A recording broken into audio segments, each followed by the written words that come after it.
My name is Maddie Poirier, and this analysis was conducted for family violence during fall of 2016. My article is Predictors of Weapon Use in Domestic Violence Incidents Reported to Law Enforcement by Paco Kern-Smith and Sarah W. Kern. This article appears in Journal of Family Violence in October 2008, Volume 23, Issue 7. The researchers here are trying to figure out how many domestic violence cases get reported to law enforcement that include weapon use. As we have discussed in class, Dr. Miller stated that the independent variable is the suspected cause and the dependent variable is suspected effect. Therefore, in the study, the researchers expect the dependent variable to be weapons and the independent variable to be the likelihood of drug abuse and restraining order status. To test these hypotheses, the researchers used a questionnaire, and as discussed in class, surveys involve asking people questions and recording their responses. In this specific study, there were a total of 369 randomly selected cases from the San Diego Sheriff's Department. Also discussed in class, researchers have to understand that no one is going to want to partake in their studies unless that they know that no harm will come to them if they share their true opinion. They have their true anonymity and the confidentiality agreement.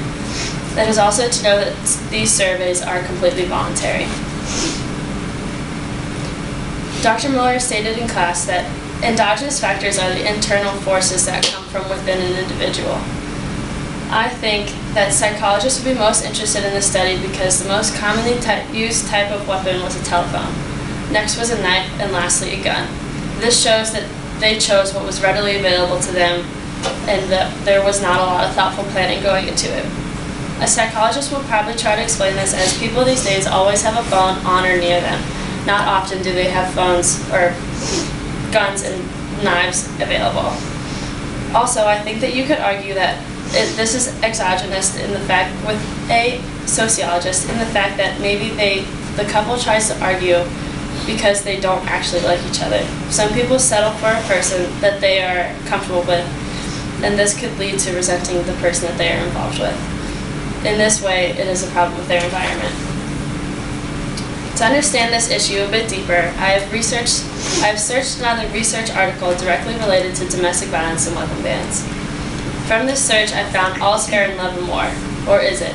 Domestic Violence and Weapon Bans by Margaret S. Price.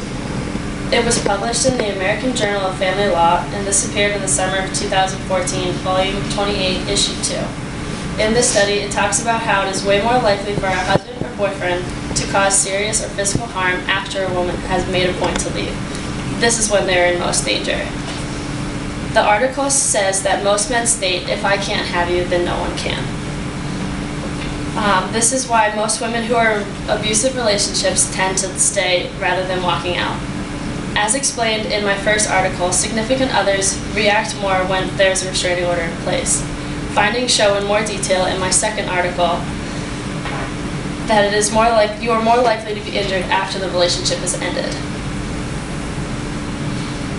The information obtained found that a male victim is at higher risk of weapon abuse by their spouse. This is not what researchers expected when they predicted their hypotheses. Also differing the previous hypotheses is the fact that people with restraining orders are in fact less likely to be threatened by weapon violence. These are my